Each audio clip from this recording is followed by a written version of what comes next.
So there's one more thing I wanted to share with you that is tied to the last message that I just created for you. And I didn't, it's just so beautiful. I had to share it with you. So listen to the first one, listen to the first recording if you haven't already, listen to the second one, and then this one. Okay. That makes sense? I hope so. So when it comes to choosing love over fear, it takes practice because you have to pay attention to what you're thinking. And when you come from inspiration from a loving mindset, it makes life a lot easier. Um, I was in a pretty hefty car accident on Sunday,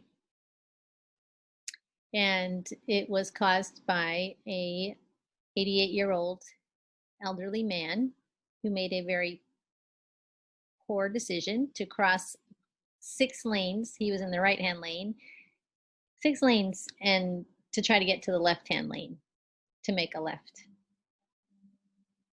Kind of, and this is in California where, like it's normal to have 6 lanes on one side and heading one direction and 6 lanes the other. It was kind of like a freeway. So anyway, airbags deployed, all of that intensity. I've never experienced anything like that. And I could have been really, really angry with him, but I went to peace really quick because I could see myself in him. He's an elderly person who was still driving, and he made a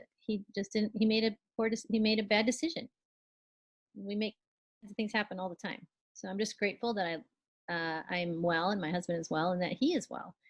Thankfully, I drove a very safe car that helped to protect us.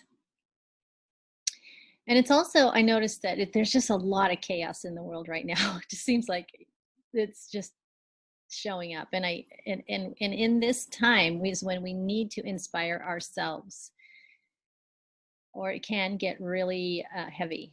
And one of the ways I inspire myself when it is heavy is to have prayers like the one I'm going to share with you handy. Because sometimes when I'm really upset and really heavy, I don't even have the words. Those times when you're just heavy and you're like, I don't even have the words to figure this thing out. Like I didn't deserve this car accident, or I'm so scared to walk out the door, or nothing's making sense. And that just feeling of like hiding.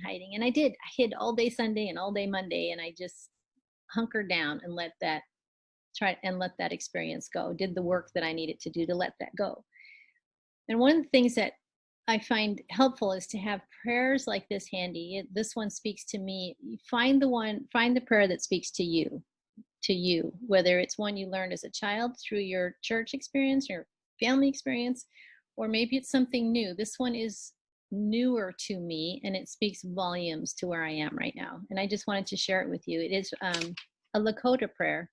You can Google Lakota Prayer Teach Me, and it'll pop up. Lakota, the indigenous Native American tribe, Lakota Prayer Teach Me, and it'll pop up. But I'm going to share it with you right now, and I hope that you find it inspiring.